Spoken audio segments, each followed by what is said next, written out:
Bismillahirrahmanirrahim. Assalamualaikum warahmatullahi wabarakatuh. Nama saya Muhammad Zulhilmi bin Ashhari dan nombor matrik A177474. Penyelidik saya ialah Ustaz Hakim Zainal. Saya merupakan pelajar tahun akhir bagi program Pengajian Arab dan Tamadun Islam, Fakulti Pengajian Islam, Universiti Kebangsaan Malaysia.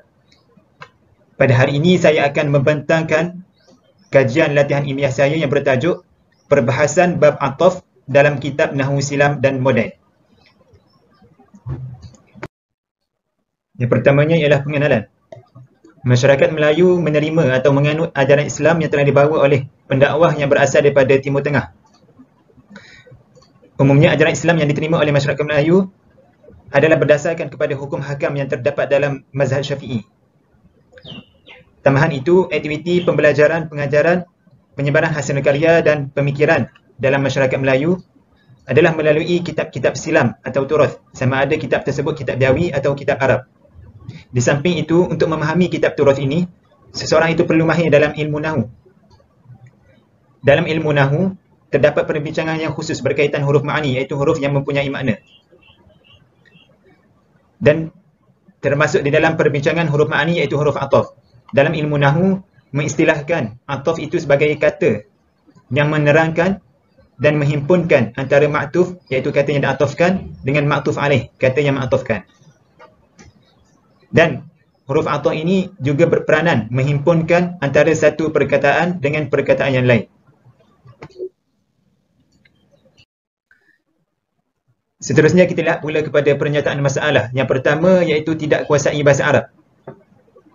Menurut Nabilah 2019, cabaran besar akan dihadapi oleh seseorang dalam proses pengajaran dan pembelajaran bahasa asing kepada kelompok masyarakat kerana ia merupakan bahasa kedua, ketiga, keempat atau lebih.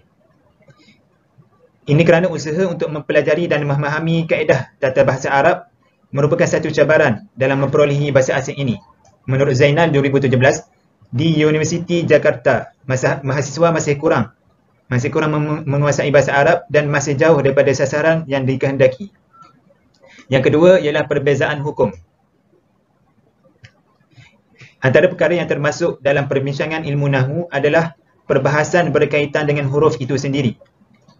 Ini kerana di antara keunikan bahasa Arab ialah setiap huruf itu mempunyai maknanya yang tersendiri yang disebut sebagai huruf ma'ani. Selain itu, dalam mendepani dan menyelesaikan sesuatu masalah, para ulama dan mujtahid telah bekerja keras untuk menyelesaikan masalah tersebut. Walaupun sumber pengambilan hukum itu sama, iaitu berpandukan Al-Quran dan Hadis, namun keputusan daripada ijtihad yang dikeluarkan itu adalah berbeza. Menurut Abdul Wahab Abdul Salam Thawilah 2000, antara punca berlaku perbezaan hukum dan ijtihad yang dikeluarkan oleh para ulama adalah aspek berkaitan huruf ma'ani itu sendiri. Yang ketiga ialah gagal memahami huruf ataf. Huruf ataf yang menghubungkan antara satu kalimah dengan satu kalimah ini mempunyai makna tertentu. Setiap orang yang mempelajari teks Arab perlu mengetahui makna daripada setiap huruf ataf supaya dapat memahami teks Arab tersebut. Menurut Bintang Rosada 2020, kegagalan pelajar dalam memahami maksud huruf ataf dalam sesuatu ayat akan menimbulkan keraguan yang boleh membawa kepada kesalahan dalam memahami sesuatu teks Arab. Dan yang terakhir ialah bilangan huruf ataf.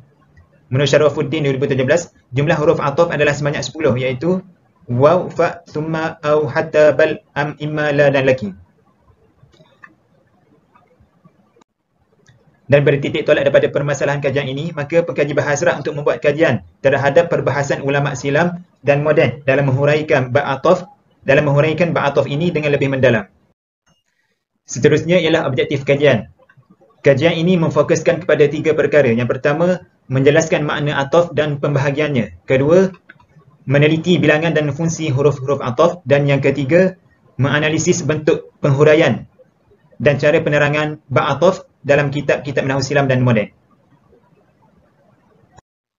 Metod kajian yang digunakan dalam kajian ini ialah kaedah kualitatif melalui kajian kepustakaan.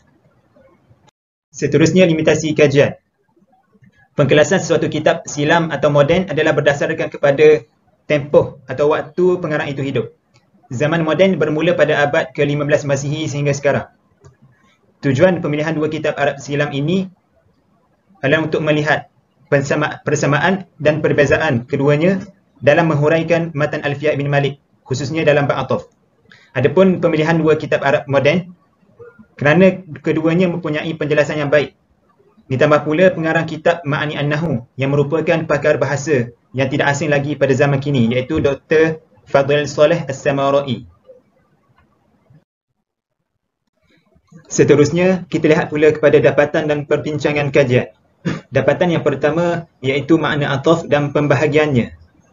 Makna ataf ialah gabungan atau persamaan antara maktuf yang mengikut dan maktuf alaih yang diikuti, yang berada di bawah satu payungan hukum i'rab yang sama.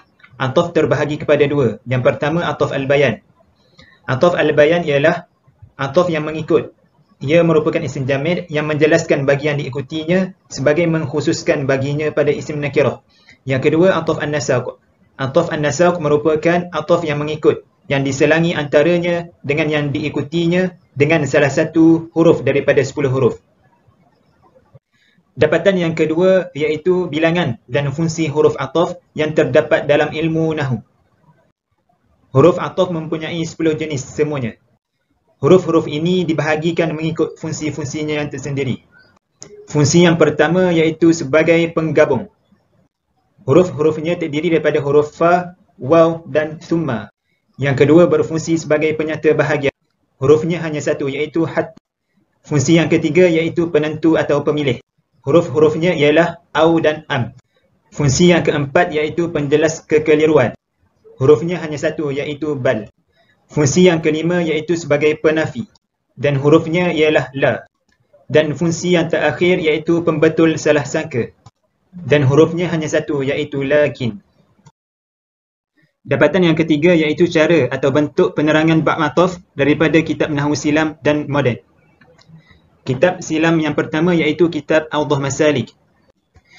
Di dalam kitab ini, pengarang iaitu Ibn Hisham telah memberikan takrifan bagi ataf al-bayan iaitu tabi' yang menyerupai sifat pada menjelaskan yang diikutinya jika isim tersebut ma'rifah dan mengkhususkan jika isim tersebut nakirah.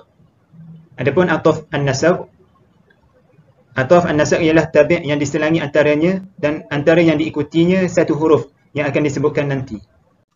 Huruf-huruf ataf yang dinyatakan dalam kitab ini iaitu sebanyak 9 huruf. Kitab yang kedua iaitu Syarah Ibnu Aqil yang dikarang oleh Ibnu Aqil. Pengarang memberikan takrifan bagi ataf al-bayan iaitu tabi', isim jamid yang seumpama sifat pada menerangkan perkara yang diikutinya tanpa mengurangi maksud yang sebenar. Adapun ataf an-nasaq ialah satu bentuk tabi' yang diselangi antaranya dan antara matbu'nya satu huruf. Dan di dalam kitab ini juga menyatakan huruf ataf mengandungi 9 huruf. Kitab yang ketiga iaitu An-Nahwu Al-Wafi, karangan Abbas Hasan. Pengarang memberikan takrifan bagi ataf al-bayan ialah ataf iaitu tabi' atau isim jamid yang berbeza dengan matbu'nya pada lafaznya dan bersepakat pada maknanya. Namun begitu, pengarang tidak mendatangkan takrifan bagi ataf an-nasab. Dan kitab ini juga berbeza dengan kitab Silam kerana ia menyatakan terdapat 10 huruf ataf. Kitab yang terakhir iaitu kitab Ma'ani An-Nahu. Kitab ini merupakan kitab karangan Dr. Fadil Saleh As-Samarai. Di dalam kitab ini, pengarang hanya mendatangkan takrifan bagi ataf al-bayan sahaja, iaitu ataf al-bayan merupakan tabi' yang menjelaskan atau mengkhususkan apa yang diikutinya.